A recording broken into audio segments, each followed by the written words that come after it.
Meu nome é Sônia Alves de Oriel, tenho 67 anos, e no dia em que vendi a pousada que construí com 30 anos de trabalho, não assinei apenas um contrato. Assinei, sem saber, o atestado de como eu era vista dentro da minha própria família. Não vendi minha pousada porque quis. Vendi porque fui pressionada. A pousada ficava numa esquina silenciosa, com árvores antigas e cheiro de café fresco pela manhã. Não era só um imóvel. Era o lugar onde eu provei a mim mesma que uma mulher podia recomeçar depois do divórcio, criar a filha sozinha e ainda prosperar. Cada quarto tinha uma história, cada reforma um sacrifício. Eu não falava muito disso, porque sempre achei que amor era ajudar em silêncio. Foi numa tarde aparentemente comum que minha filha sentou à minha frente, cruzou as pernas com impaciência e respirou fundo, como quem ensaia um pedido que já considera aprovado. "Mãe, é o dia mais importante da minha vida", ela insistia, com a voz doce que só usava quando queria algo grande. Eu fiquei em silêncio. Já sabia para onde aquela conversa caminhava. "A senhora nem vai sentir falta", ela continuou. "Tem outros imóveis. A pousada dá trabalho demais para alguém da sua idade." Antes que eu respondesse, meu genro entrou na conversa como quem fecha um negócio. "E convenhamos, esse dinheiro parado não faz sentido. Um casamento desse porte exige investimento", ele disse, olhando mais para a mesa do que para mim. "A senhora pode ajudar agora e aproveitar depois." Ajudar agora. Sempre esse verbo. Ajudar nunca tinha prazo de validade. Quando hesitei, minha filha mudou o tom. O sorriso sumiu e o olhar ficou duro, calculado. "Vai me deixar passar vergonha? Logo agora?" Ela disparou. "Todas as minhas amigas vão ter festas impecáveis. A minha não pode ser menor. Vergonha." A palavra me atingiu mais do que qualquer grito. Passei a vida inteira garantindo que nada faltasse para ela, e ainda assim eu era a ameaça à imagem que ela queria sustentar. Tentei argumentar. Disse que a pousada ainda rendia bem. Disse que vender naquele momento não era estratégico. Disse baixinho que aquilo me doía. Eles ouviram, mas não escutaram. "A senhora está sendo egoísta", meu genro concluiu. "Mãe de verdade faz sacrifícios." Naquela frase, algo se quebrou em mim, mas não o suficiente para me fazer reagir. Eu sempre confundi sacrifício com amor. E naquele dia, mais uma vez, escolhi o que achei que era amor. Assinei os papéis sentindo culpa, não alívio. No cartório, minha mão tremia. A caneta parecia pesada demais. O corretor falava números, prazos, taxas. Eu só conseguia pensar no primeiro verão em que a pousada lotou, no orgulho que senti ao pendurar a placa completo na porta. Quando terminei de assinar, eles sorriram. Minha filha me abraçou rápido, como quem cumpre um protocolo. "Viu só? Nem doeu", ela disse. Meu genro já fazia contas no celular. "Agora sim dá para planejar o casamento do jeito certo", comentou, satisfeito. Ninguém perguntou se eu estava bem. Ninguém perguntou se eu tinha certeza. Ninguém percebeu que, ali, eu não estava celebrando nada. Naquela noite, cheguei em casa com uma pasta de documentos debaixo do braço e um vazio que não cabia em lugar nenhum. Sentei na sala escura e fiquei olhando para a parede por longos minutos, tentando entender quando foi que deixei de ser mãe para me tornar recurso. Eu ainda não sabia, mas aquele foi apenas o começo. O começo da queda da ilusão. O começo da minha exclusão silenciosa. O começo da história que mudaria tudo. Está gostando desta história? Se quiser ouvir outras histórias como essa, inscreva-se no canal, compartilhe e deixe o seu like.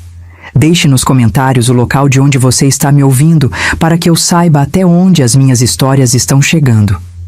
Depois da venda da pousada, algo mudou de forma tão sutil que por alguns dias eu quase me convenci de que era coisa da minha cabeça. As ligações ficaram mais frequentes, mas não mais afetuosas. As mensagens vinham cheias de listas, valores, prazos, nunca perguntas, nunca como você está. Eu tinha acabado de abrir mão de um pedaço importante da minha vida, e aquilo não gerou nem um dia de cuidado comigo. Eles nunca se sustentaram. Essa é uma verdade dura, mas precisa. Desde que minha filha saiu de casa, fui eu quem pagou o aluguel provisório, que durou anos, o carro essencial para o trabalho, que trocava a cada 2, as viagens merecidas depois de tanto estresse. Sempre havia uma emergência. Sempre havia um motivo nobre, e sempre havia a minha conta bancária como solução. No começo, eu acreditava que aquilo fazia parte do papel de mãe. Fui criada assim, mulher forte, que resolve, que não reclama. Se eu tinha mais, ajudava quem tinha menos. Só que, com o tempo, percebi que a ajuda nunca diminuía, só aumentava, e nunca vinha acompanhada de gratidão. Família ajuda família. Minha filha repetia, sempre que eu demonstrava qualquer cansaço.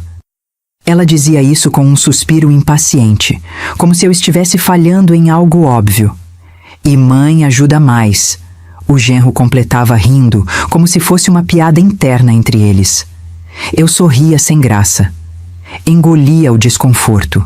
Dizia a mim mesma que era exagero, que eu estava sensível demais. Afinal, eu tinha condições. Empreendi a vida inteira, investi bem, construí patrimônio. Qual era o problema em dividir? O problema começou a ficar claro quando tentei, pela primeira vez, colocar um limite. Foi numa manhã qualquer. Eu tinha acabado de revisar minhas planilhas, observado o impacto da venda da pousada e calculado o quanto ainda sairia do meu bolso até o casamento. Os números eram altos, altos demais para serem ignorados. Liguei para minha filha com cuidado. Filha, depois desse mês, a gente precisa conversar sobre reduzir um pouco os gastos. Eu disse, escolhendo cada palavra. Não é que eu não queira ajudar, mas... Ela me interrompeu antes que eu terminasse a frase. Para de drama, mãe. Você tem obrigação. Obrigação. Não pedido. Não conversa. Obrigação. Fiquei muda por alguns segundos, tentando entender quando foi que meu esforço virou dívida. Ela continuou sem perceber, ou sem se importar, com o impacto daquelas palavras. A senhora sempre fez isso. Não começa agora com esse papo de limite. O casamento está chegando. Não dá para me abandonar agora. Abandonar. A palavra caiu como um peso injusto. Eu não estava abandonando ninguém. Estava tentando respirar. Depois dessa conversa, as exigências ficaram ainda mais diretas. Não havia mais rodeios, nem tentativas de parecer delicada. Era como se, depois da venda da pousada, eu tivesse atravessado uma linha invisível, a de quem já cumpriu sua função emocional, e agora servia apenas para financiar o próximo passo. Os pedidos vinham acompanhados de frases que me diminuíam, sem que eles percebessem. Ou talvez percebessem bem demais. A senhora nem sai mais de casa mesmo. Para que tanto dinheiro parado? Nessa idade, é melhor aproveitar ajudando a família. Isso tudo vai ficar pra gente um dia. Qual a diferença? A diferença era eu. Ou melhor, o apagamento de quem eu era. Comecei a perceber que, quando eu entrava em um ambiente, a conversa mudava de tom. Falavam de valores na minha frente sem pudor, como se eu fosse parte da contabilidade, não da família. Eu deixei de ser chamada para opinar e passei a ser chamada para pagar. Mesmo assim, continuei. Não por ingenuidade, mas por hábito. Passei décadas acreditando que amor era sustentar. Que se eu parasse, seria vista como fria, ingrata, egoísta. E no fundo, eu tinha medo de perder minha filha. Hoje reconheço isso com clareza. Na época, eu só sentia um incômodo constante, uma pressão no peito que não ia embora. A venda da pousada não saciou a dependência deles, apenas a escancarou. E sem perceber, eu estava sendo empurrada para fora da própria história que ajudei a construir. Depois que o dinheiro da pousada caiu na conta, eu entendi, com uma clareza quase cruel, que algo havia mudado de dono. Não falo apenas do valor em si, mas do direito de decidir, de opinar, de existir dentro daquela dinâmica familiar. O que antes vinha disfarçado de pedido passou a ser tratado como posse adquirida. Minha filha já não me ligava para conversar. Ligava para avisar. Avisar de pagamentos, de contratos fechados, de escolhas feitas sem consulta. Eu escutava do outro lado da linha como quem ouve um relatório que não pediu, mas é obrigada a assinar no final. Relaxa, mãe. Esse dinheiro já é nosso, ela disse certa vez, enquanto eu tentava acompanhar mentalmente a soma dos valores que ela enumerava. Não levantou os olhos do celular. A frase saiu natural demais. Nosso. Meu corpo reagiu antes da mente. Senti um aperto no estômago, um frio breve na nuca. Mesmo assim, não interrompi. Fiquei esperando alguma correção, algum complemento que me incluísse. Foi o genro quem falou em seguida, com a tranquilidade de quem confirma um fato óbvio. Nosso futuro, ele corrigiu satisfeito. Agora dá para fazer tudo do jeito certo. Eles continuaram conversando entre si, ajustando detalhes, rindo de pequenas discordâncias. Eu estava sentada ali, à mesa, mas não participava. Era como se minha presença fosse decorativa, dispensável. Em nenhum momento alguém perguntou o que eu achava. Em nenhum momento alguém mencionou meus planos, minhas reservas, meus limites. Quando tentei dizer algo, minha filha encerrou a conversa com um tom definitivo. Seu papel é confiar, ela concluiu, como quem encerra uma reunião. Sempre confiou, não é agora que vai mudar. Ali, naquele instante, entendi que o nosso não me incluía mais. Não houve discussão, não houve briga. Houve algo mais silencioso e mais doloroso. A constatação de que eu tinha sido rebaixada dentro da própria família. De mãe para patrocinadora, de mulher para recurso. A partir daquele dia, passei a observar tudo com mais atenção. Não porque eu já tivesse decidido agir, mas porque algo em mim começou a acordar. Um tipo de lucidez tardia, desconfortável, que não permite mais ignorar o que sempre esteve ali. Percebi que quando eu falava, eles escutavam apenas o que envolvia dinheiro. Se eu comentava sobre minha saúde, mudavam de assunto. Se eu mencionava cansaço, diziam que era exagero. Mas se eu respirava fundo antes de pagar alguma coisa, o ambiente ficava tenso. Está tudo certo, né, mãe? Minha filha perguntava rápido, sempre que eu demorava a responder uma mensagem sobre transferências. Eu respondia que sim. Não porque estivesse tudo certo, mas porque ainda não sabia como dizer não. Passei a ser informada de decisões já tomadas. O vestido havia sido trocado por outro mais caro. O local do casamento mudara para algo mais à altura. O número de convidados aumentara. Sempre com a mesma justificativa. Agora dá. A senhora vendeu a pousada. A pousada. Sempre ela. Nunca meu nome vinha antes.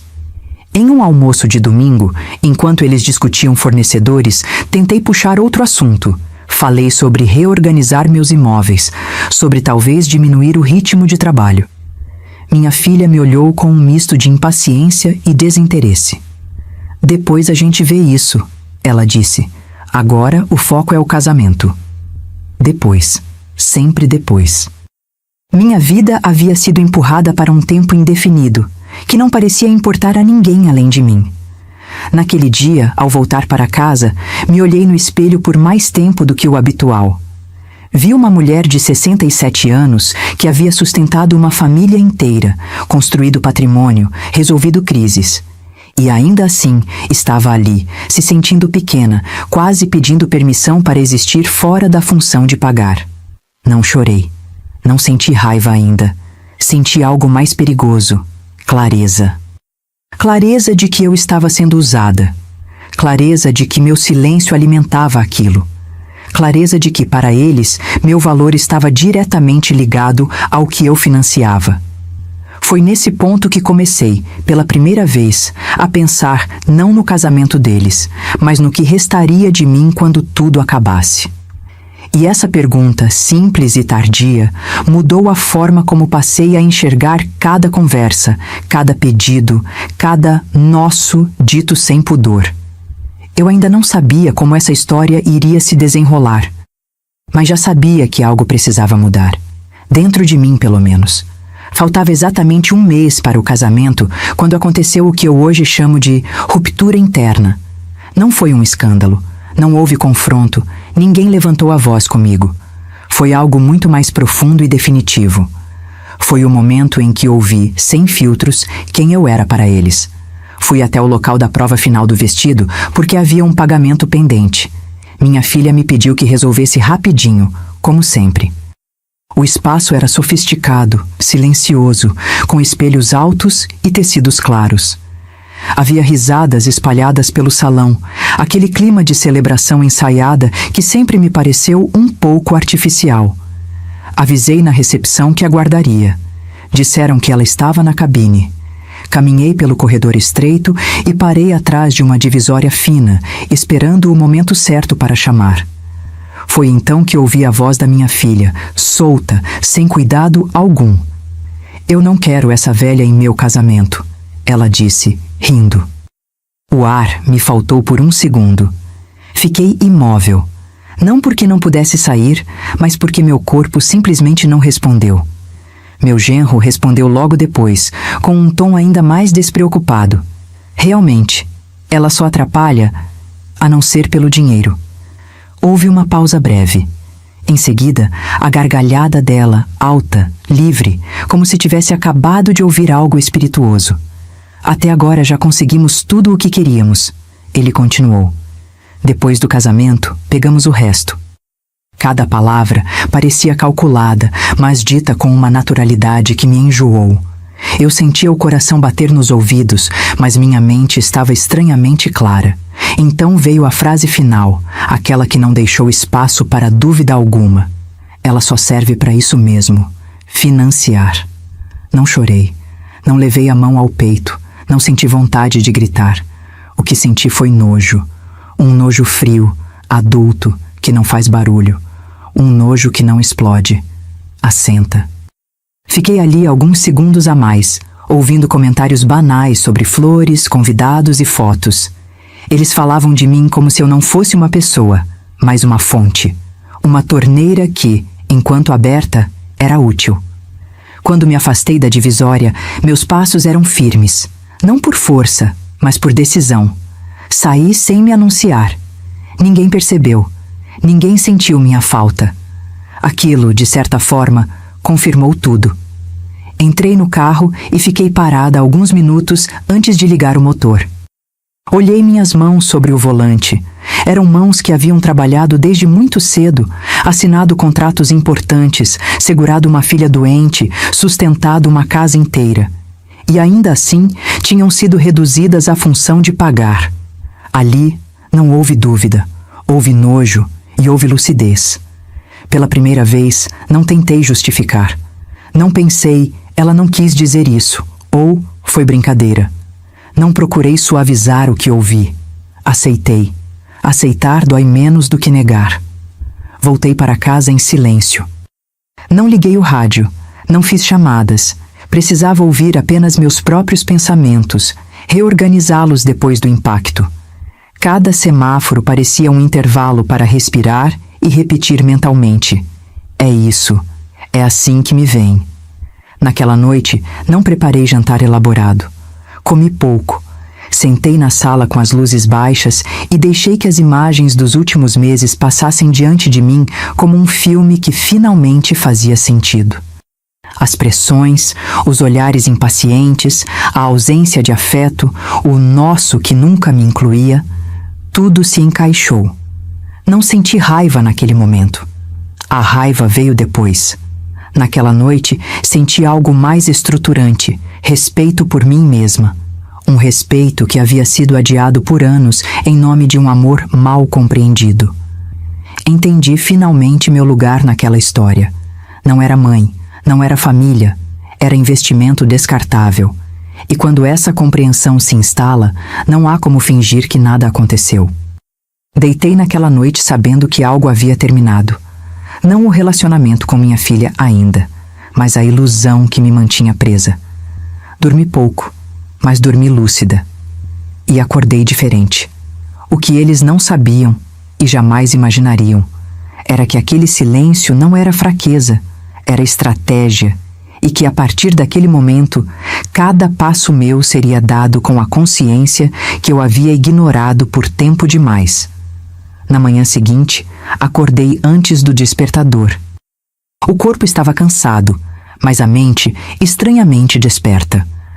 Não havia lágrimas represadas, nem aquela dor difusa no peito que costuma acompanhar grandes decepções. Havia uma calma seca, quase clínica. A lucidez tem esse efeito. Ela dói, mas organiza. Preparei café para mim mesma com um cuidado que há tempos eu não tinha. Sentei à mesa da cozinha e fiquei observando a luz entrar pela janela. Pensei em tudo o que ouvi no dia anterior e percebi que, pela primeira vez, não senti vontade de confrontar ninguém. Confronto pressupõe esperança de mudança. E naquele momento eu não esperava mais nada deles. Não chorei. Não confrontei. Saí em silêncio, entendendo finalmente meu lugar naquela história. Passei o dia resolvendo tarefas simples. Fui ao banco, caminhei algumas quadras, observei pessoas desconhecidas vivendo suas próprias rotinas. A vida seguia. E isso me deu uma sensação curiosa de alívio. O mundo não havia parado porque eu tinha sido reduzida a um caixa eletrônico dentro da própria família. Aquilo era doloroso, sim, mas não era o fim. À tarde, sentei no escritório de casa e abri pastas antigas. Documentos, contratos, anotações feitas à mão. Minha vida financeira sempre foi organizada. Sempre tive controle. Percebi, com um certo espanto, que eu havia mantido esse controle em tudo, menos na relação com minha filha. Ali, entre números e datas, a ficha caiu de vez. Eu não tinha sido enganada. Eu tinha permitido. Permiti porque confundi generosidade com obrigação. Permiti porque acreditei que amor se media pelo quanto se dava, não pelo quanto se era respeitada. Essa compreensão não veio com autopunição, veio com responsabilidade. E responsabilidade é o primeiro passo para a mudança. Peguei um caderno e escrevi algumas palavras soltas. Não era um plano ainda. Era um inventário emocional. Sou útil quando pago. Sou incômoda quando opino. Sou velha quando apareço. Ler aquilo me causou um desconforto físico, mas não apaguei. Precisava olhar de frente para a verdade que eu vinha contornando há anos. Ao final da página, escrevi outra frase, com letra firme. Isso termina comigo. Não sabia ainda como, nem quando, nem quais seriam as consequências, mas sabia que não continuaria. A lucidez, quando chega, exige coerência. Naquela noite, minha filha ligou. Atendi com a mesma voz de sempre. Ela falava sobre fornecedores, prazos, detalhes. Eu ouvia. Respondia com monossílabos. Ela percebeu. "Está tudo bem, mãe?" perguntou, mais por protocolo do que por preocupação. "Está", respondi. E pela primeira vez, aquilo era verdade.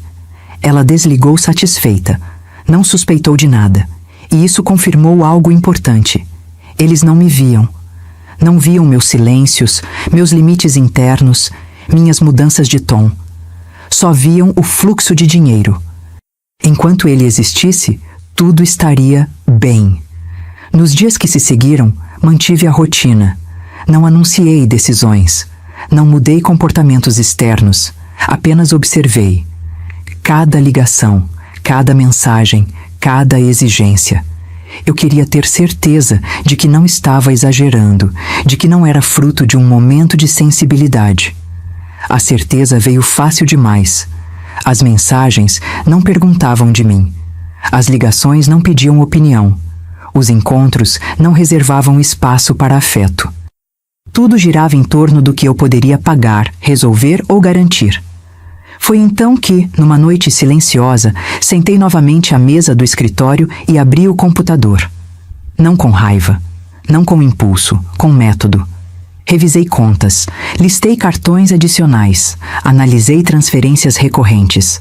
Relembrei autorizações que eu havia dado sem questionar. Cada item daquela lista representava uma concessão que eu fizera em nome de um amor que não era recíproco. Ali, naquela mesa, entendi algo fundamental. Eu não precisava gritar para recuperar minha dignidade. Eu não precisava humilhar ninguém, nem me justificar. Bastava agir com a mesma frieza estratégica que usei a vida inteira para construir tudo o que tinha. Eles achavam que meu silêncio era passividade. Não era. Era o início do corte, e cortes bem feitos não sangram em público. Naquela noite, fiz o que eles jamais imaginaram. Não houve discurso, nem aviso prévio, nem qualquer tentativa de explicação. Sempre acreditei que decisões importantes não precisam de plateia, precisam de firmeza. E foi com essa firmeza que comecei. Abri o aplicativo do banco com a mesma calma com que, anos antes, havia assinado contratos milionários. Cada gesto era consciente, cada clique definitivo. Não senti culpa. A culpa só existe quando ainda acreditamos que estamos erradas. Cartões suspensos, transferências canceladas, pagamentos bloqueados. Não todos de uma vez, mas o suficiente para interromper o fluxo automático que sustentava aquela engrenagem. Era como fechar uma torneira que estava aberta há tempo demais. O silêncio digital que se seguiu foi quase reconfortante. Fui dormir cedo naquela noite. Dormi melhor do que nas semanas anteriores. O corpo reconhece quando a mente finalmente toma uma decisão coerente. No dia seguinte, acordei com o telefone vibrando. Não atendi. Preparei café, tomei banho, organizei a casa. Só depois, quando o número de chamadas já passava de 10, peguei o aparelho. "Você enlouqueceu?" Minha filha gritou assim que atendi, sem sequer cumprimentar. O buffet bloqueou tudo. Afastei o telefone do ouvido por um instante. Não por susto, mas para manter a calma. Quando voltei a aproximá-lo, minha voz saiu firme. Enlouqueci não. Acordei. Houve um silêncio breve do outro lado da linha, como se ela estivesse tentando entender aquela resposta inesperada. Em seguida, a avalanche. "Você não pode fazer isso comigo", ela disparou. "Falta um mês para o casamento. Todo mundo está contando com isso." Eu respirei fundo antes de responder. Não para me controlar, mas para escolher bem as palavras. "Eu posso sim", disse, "porque o dinheiro é meu e porque eu não sou mais responsável por sustentar decisões que não me respeitam." Ela riu, um riso nervoso, desacreditado. "Você está sendo cruel, mãe. Cruel." Outra palavra usada para tentar me devolver a culpa que já não me pertencia. Crueldade é ser chamada de velha inútil e ouvir que só sirvo para financiar. Respondi sem elevar o tom. O silêncio que se seguiu foi diferente de todos os outros. Pesado. Desarmado. Ela desligou sem dizer nada. Não demorou para que as mensagens começassem a chegar. Do genro, de fornecedores, de números desconhecidos. Não respondi. Eu não devia explicações a quem nunca se preocupou em me ouvir. À tarde, ela apareceu em minha casa sem avisar. Entrou como sempre entrou, como se aquele espaço também fosse dela. Mas dessa vez, havia algo diferente no ar. Algo quebrado. "Você está acabando com a minha vida." Ela gritou, andando de um lado para o outro. "Você não tem ideia do que isso significa para mim." Eu permaneci sentada.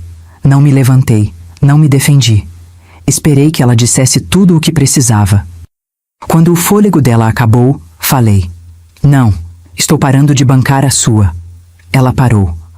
Olhou para mim como se eu fosse uma estranha. "Eu sou sua filha", ela gritou, a voz trêmula de raiva e desespero. "Justamente", respondi. "E mesmo assim você me chamou de velha inútil." Ela abriu a boca, fechou, abriu de novo. Nenhuma palavra saiu. Pela primeira vez, não havia argumento, nem inversão de culpa. Apenas o peso do que foi dito. E ouvido. O genro chegou logo depois. Entrou com postura de quem acha que vai resolver tudo. Sentou-se sem pedir licença e cruzou os braços. "A senhora tem obrigação moral de pagar esse casamento", ele disse, tentando soar firme. Eu o encarei com a tranquilidade de quem não precisa mais provar nada. "Obrigação moral eu tenho comigo mesma." Ele se irritou, levantou a voz. "Sem você, nada disso acontece." Exatamente, respondi. E por isso acabou. Não houve gritos depois disso. Apenas um silêncio constrangedor, pesado, que denunciava o fim de algo que eles acreditavam ser eterno. Meu financiamento irrestrito. Eles foram embora sem se despedir. Não bateram à porta, mas também não olharam para trás. Eu fiquei sentada por alguns minutos, assimilando o que acabara de acontecer. Não senti vitória, senti alívio. Naquela noite, o telefone ficou quieto pela primeira vez em meses. Nenhuma cobrança, nenhuma exigência. Apenas silêncio. E naquele silêncio, percebi algo importante. Eu não tinha perdido uma filha. Eu tinha perdido uma ilusão. O corte estava feito, e como todo corte necessário, doeu, mas salvou. Depois daquele dia, minha filha mudou. Não no sentido de amadurecer, mas no de perder o controle. A ausência do dinheiro expôs algo que sempre esteve ali, mas que eu me recusava a enxergar. Sem o fluxo constante que a sustentava, ela não sabia mais como se posicionar diante de mim. Ela passou a ligar em horários aleatórios, às vezes chorando, às vezes gritando. Havia uma instabilidade na voz dela que misturava desespero e raiva. Não era saudade, era pânico. Você está fazendo isso só para me punir, ela dizia em uma das ligações.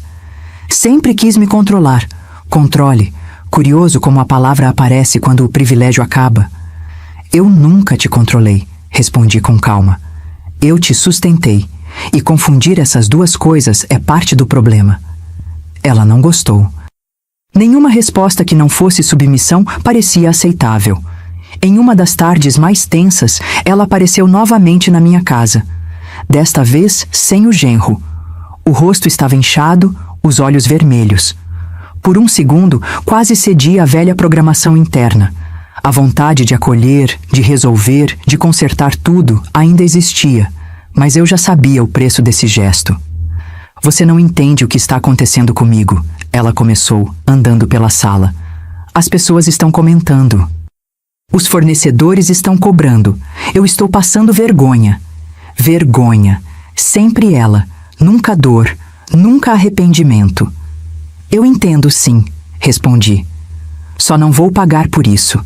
Ela perdeu o controle de vez. Eu não posso contar com você para nada, ela gritou, com a voz embargada.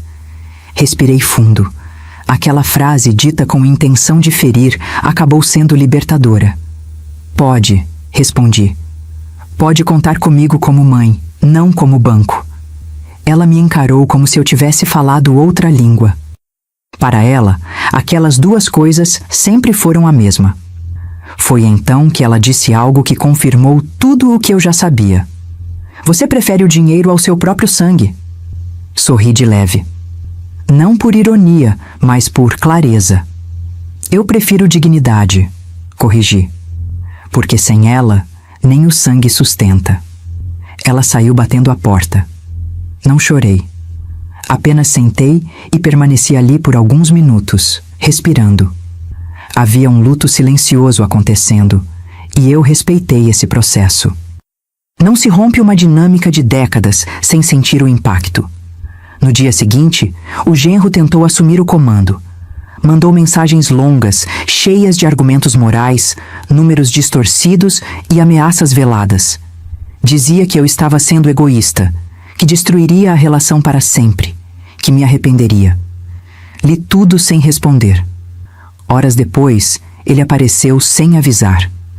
Dessa vez, manteve a compostura por menos tempo. A senhora não pode fazer isso, ele disse, andando pela sala como se fosse dele. Já falamos com todo mundo. Contamos com esse dinheiro. Eu me levantei, não para enfrentá-lo, mas para encerrar aquela conversa. Você contou com algo que não era seu, respondi. Esse erro não é meu. Ele tentou me intimidar. A senhora vai ficar sozinha, disse com desdém. Vai perder a filha por causa de dinheiro. Olhei nos olhos dele com uma serenidade que o desconcertou. Eu já estava sozinha, disse. Só não tinha percebido. Ele foi embora irritado, murmurando coisas que não fiz questão de ouvir. Fechei a porta com cuidado. Não precisava bater. O encerramento já havia acontecido dentro de mim. Nos dias seguintes, soube pelos outros que o casamento estava em crise. Fornecedores suspensos, contratos revistos, a data ameaçada. Não senti satisfação, tampouco culpa. Senti consequência. Minha filha voltou a ligar, mas eu já não atendia todas as vezes. Escolhia quando e se queria falar. Pela primeira vez, a dinâmica estava nas minhas mãos. Em uma das últimas conversas, ela chorou de verdade. Não pelo casamento, mas pelo colapso do controle que ela exercia sobre mim. Foi ali que entendi que o surto dela não era sobre amor, mas sobre perda de poder. Você mudou, ela disse com voz baixa. Mudei, respondi, porque finalmente me ouvi. Não houve reconciliação. Não houve pedido de desculpas. Houve apenas um afastamento inevitável, necessário, doloroso. E pela primeira vez, eu não tentei preencher o vazio. Eu estava aprendendo a existir fora da função de financiar. O genro foi o último a tirar a máscara por completo, embora sempre tenha sido o mais transparente em suas intenções. Enquanto minha filha oscilava entre o desespero e a tentativa de me culpar, ele manteve por alguns dias uma postura estratégica, calculando caminhos, tentando entender se ainda havia algo a extrair daquela situação. Quando percebeu que o dinheiro não voltaria, abandonou qualquer verniz de cordialidade. Ele voltou a me procurar numa manhã de terça-feira. Não pediu para entrar, apenas apareceu, como se ainda tivesse esse direito. Eu o recebi por educação, não por submissão. A educação, aliás, sempre foi uma arma silenciosa que ele nunca entendeu. Vamos ser práticos. Ele começou, sentando-se sem convite. A senhora criou um problema grande demais para todo mundo. Não respondi. Esperei. O casamento já está comprometido, ele continuou. E isso vai respingar na imagem da nossa família. Imagem. Sempre ela. Eu não faço mais parte dessa imagem, disse, com tranquilidade. Ele respirou fundo, visivelmente irritado. A senhora tem obrigação moral de pagar esse casamento, afirmou com um tom professoral, como se estivesse explicando algo óbvio. Sempre sustentou sua filha. Não pode parar agora. Inclinei levemente a cabeça, observando aquele homem que, durante anos, se beneficiou da minha generosidade sem jamais demonstrar respeito. Obrigação moral eu tenho comigo mesma, respondi. Ele riu, um riso curto, sem humor. Sem você, nada disso acontece, disse, elevando a voz. Nada. Exatamente, respondi. E por isso acabou. Foi ali que ele perdeu o controle. O rosto mudou, o corpo ficou tenso. A cordialidade desapareceu por completo. A senhora vai se arrepender, disse. Sua filha nunca vai te perdoar. A ameaça não me atingiu como ele esperava. Talvez porque eu já tivesse feito o luto antes mesmo daquele confronto. Eu prefiro a consciência tranquila à aprovação de quem me usa, respondi. Ele se levantou bruscamente, resmungou algo que não fiz questão de decifrar e foi embora. Não olhou para trás. Não precisava. Tudo o que havia para ser dito já estava exposto. Nos dias seguintes, a notícia se espalhou. Não por mim, mas por eles. Amigos em comum souberam do adiamento. Fornecedores começaram a cancelar. O local do evento suspendeu a data. A engrenagem, privada de combustível, parou. O casamento foi adiado por tempo indeterminado.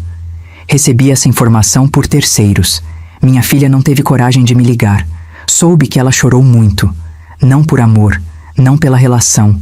Chorou pela perda de status, pela vergonha social, pela quebra da narrativa que ela construiu. Isso doeu. Não nego. Mas doeu de uma forma diferente. Doeu como uma verdade que se confirma, não como uma injustiça. Passei aqueles dias em silêncio. Não procurei explicações, nem tentei reparar nada. A reparação, aprendi, só faz sentido quando há reconhecimento. E ali não havia. Usei esse tempo para reorganizar minha vida. Revi meus imóveis, ajustei investimentos. Replanejei meu futuro com a mesma lucidez que usei para construir meu passado. Era curioso perceber como, sem o peso das exigências constantes, tudo parecia mais leve. Eu caminhava pela casa sem aquela sensação de alerta permanente. O telefone tocava menos. As noites eram mais silenciosas. Pela primeira vez em muito tempo, meu dinheiro servia a mim. E isso não me fazia sentir egoísta. Um dia, encontrei uma caixa antiga no fundo do armário. Dentro, fotos da pousada. Eu em frente à fachada, mais jovem, sorrindo. Funcionários reunidos, hóspedes felizes. Ali estava a prova concreta de que eu sempre fui capaz. De que minha identidade não se resumia ao papel que me atribuíram nos últimos anos. Percebi, então, que o fim daquele financiamento não era apenas financeiro, era simbólico. Eu estava encerrando um ciclo de autoabandono. Não fui ao casamento. Ele não aconteceu. E apesar da dor, isso não me destruiu. Pelo contrário, me devolveu a mim mesma. A história que eu vivi com minha filha não teve o final que eu sonhei quando ela era pequena, mas teve o final que eu precisava como mulher madura. E isso fez toda a diferença. Com o casamento oficialmente adiado, o silêncio se tornou mais espesso. Não era um silêncio de paz ainda, mas de suspensão. Como se todos estivessem esperando que eu voltasse atrás, que a velha engrenagem fosse religada por culpa ou medo. Eu senti essa expectativa no ar, mesmo sem ouvir uma palavra. Minha filha sumiu por alguns dias. Depois, reapareceu com mensagens curtas, frias, quase administrativas. Perguntas indiretas, tentativas tímidas de reaproximação que nunca mencionavam o que realmente importava. Em nenhuma delas houve um pedido de desculpas. Em nenhuma delas houve reconhecimento. Era como se o adiamento do casamento tivesse sido um infortúnio externo, não consequência direta de escolhas feitas. Eu lia e respondia quando achava necessário, sem pressa, sem ansiedade. Aquela urgência que sempre me acompanhou, a de resolver tudo, havia desaparecido. No lugar, surgira uma serenidade cautelosa mais firme. Soube por terceiros que ela chorou muito nos dias seguintes, que reclamava da injustiça da situação, da falta de apoio, do abandono. Ouvi essas palavras como quem ouve um eco distante. Elas já não tinham poder sobre mim. Talvez porque eu finalmente tivesse entendido que a dor dela não era pela perda da mãe, mas pela perda do financiamento. Os fornecedores suspenderam serviços. O local cancelou a data. O vestido ficou pendurado numa loja, à espera de um futuro incerto. Cada notícia chegava como um capítulo encerrado de uma história que eu não precisava mais protagonizar. Em mim, algo se reorganizava em silêncio. Passei a ocupar meus dias com coisas que sempre adiei. Reorganizei documentos antigos, visitei imóveis que eu mesma quase não frequentava mais. Conversei com pessoas que me viam como mulher, não como recurso. Pequenos gestos que juntos construíam uma sensação nova, pertencimento a mim mesma. Houve uma tarde específica em que sentei no jardim de casa e percebi que respirava melhor. Não havia expectativa de ligação, cobrança ou crise iminente. O telefone estava ali, quieto. E pela primeira vez, o silêncio não me assustou. Minha filha tentou uma última aproximação. Veio sem avisar, sentou-se à mesa da cozinha e falou pouco. Disse que estava cansada, que tudo tinha saído do controle, que não imaginava que as coisas chegariam àquele ponto. Falava de si, sempre de si. Em nenhum momento mencionou o que eu ouvi, o que senti, o que perdi. Eu escutei. Não interrompi. Quando ela terminou, ficou me olhando como quem espera uma solução. Mãe, começou hesitante. Eu levantei a mão com delicadeza. Não, disse. Não agora. Ela franziu a testa confusa. Eu preciso de tempo. Continuei. Ah, tempo para entender quem eu sou fora dessa dinâmica. E você precisa entender quem é sem o meu dinheiro. Ela não gostou. Vi no olhar. Mas não discutiu. Talvez estivesse cansada demais para lutar. Talvez pela primeira vez tivesse percebido que não adiantava. Quando ela saiu, Não senti alívio nem tristeza imediata. Senti algo mais sólido, encerramento. O casamento adiado não foi apenas um evento suspenso, foi um espelho quebrado, um reflexo que não se sustentou sem o apoio que sempre teve. E isso revelou verdades que nenhuma conversa seria capaz de esconder. Eu não comemorei, não contei vantagem, não expus ninguém, apenas segui. Houve noites difíceis, é verdade. Momentos em que a memória de uma filha pequena, dormindo no meu colo, tentava me convencer de que eu estava sendo dura demais. Nessas horas, eu respirava fundo e lembrava da mulher que ouviu, escondida atrás de uma divisória que só servia para financiar. Essa lembrança não me endurecia, me protegia. Com o tempo, comecei a sentir algo que não sentia há anos: autonomia emocional. Minhas decisões não giravam mais em torno de agradar, sustentar ou evitar conflitos. Giravam em torno de coerência. E isso muda tudo. Entendi, enfim, que amar não é sustentar quem tem vergonha de você. Amar também é saber parar. E ao parar, eu não perdi tudo. Ganhei espaço, ganhei tempo. Ganhei a chance de construir uma vida que não dependesse da aprovação de quem me reduziu a um número. O casamento ficou no limbo. A relação em pausa indefinida. E eu, pela primeira vez, inteira. O fim do financiamento não aconteceu num único dia. Ele foi se consolidando aos poucos, como uma casa que termina de assentar depois da reforma. Não houve anúncio oficial, nem despedidas dramáticas. Houve continuidade. Da minha vida, finalmente no meu próprio ritmo. Não fui ao casamento. Ele não aconteceu. No começo, essa frase parecia pesada demais. Depois, passou a soar apenas factual. Um evento foi cancelado. A vida seguiu. E, surpreendentemente, a minha seguiu melhor. Reorganizei meus imóveis com a tranquilidade de quem volta a tomar decisões sem interferência emocional. Revisei contratos, vendi o que já não fazia sentido manter, investi em coisas que sempre adiei por medo de fazer falta a alguém. Pela primeira vez, meu planejamento incluía apenas uma pergunta: isso faz sentido para mim? Passei a acordar sem aquela ansiedade invisível que me acompanhava há anos. Não havia mais o receio de uma ligação inesperada, de uma emergência inventada, de um pedido travestido de necessidade. O silêncio do telefone deixou de ser ameaça e se tornou descanso. Minha relação com minha filha entrou em um território indefinido. Não houve rompimento oficial, nem reconciliação. Houve distância. Uma distância respeitosa da minha parte e desconfortável da dela. Ela tentou algumas vezes retomar contato, sempre de forma superficial, como quem testa terreno. Eu respondi quando achei justo. Sem pressa, sem culpa. Não exigi pedidos de desculpa. Aprendi que desculpas só têm valor quando nascem do entendimento, não da perda de benefício. E isso, claramente, ainda não havia acontecido. Houve momentos de solidão, sim. Não romantizo essa fase. Houve noites em que me perguntei se tudo aquilo era mesmo necessário, se eu não poderia ter sido mais paciente, mais flexível. Nessas horas, eu me lembrava da frase que ouvi atrás daquela divisória. Ela só serve para isso mesmo, financiar. E a dúvida se dissipava. Não era raiva que me sustentava, era memória. Comecei a fazer coisas simples que sempre adiei. Viajei sem avisar ninguém. Passei tardes inteiras lendo, caminhando, cuidando da casa com outro olhar. Não era fuga, era presença.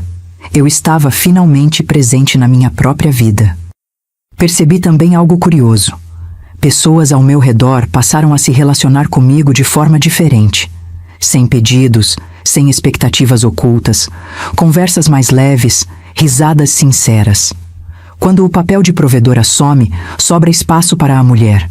E eu gostei de conhecer essa versão de mim aos 67 anos. Não me tornei amarga, não endureci. Apenas deixei de me diminuir para caber na conveniência dos outros. Isso não é frieza, é dignidade. Hoje, quando penso em tudo o que vivi, não sinto orgulho da dor, mas da escolha.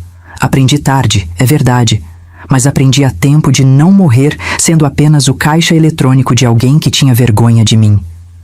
Aprendi que amor não é sustentar quem não te respeita, que maternidade não é anulação, que ajudar não é obrigação eterna, e principalmente aprendi que dizer basta não me fez perder tudo, me fez ganhar o essencial. Minha vida agora é mais silenciosa, mais simples e infinitamente mais honesta. Não financio mais sonhos que me excluem. Não pago mais pela validação de quem me reduz.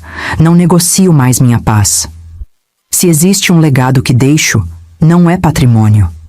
É o exemplo tardio, mas real, de uma mulher que escolheu a si mesma quando percebeu que ninguém mais o faria. E isso, para mim, é suficiente. Se você gostou dessa história, inscreva-se no canal, compartilhe com quem você ama e deixe seu like. Se você estivesse em meu lugar, faria o mesmo? Deixe sua opinião nos comentários, pois para mim é muito importante. Até a próxima história.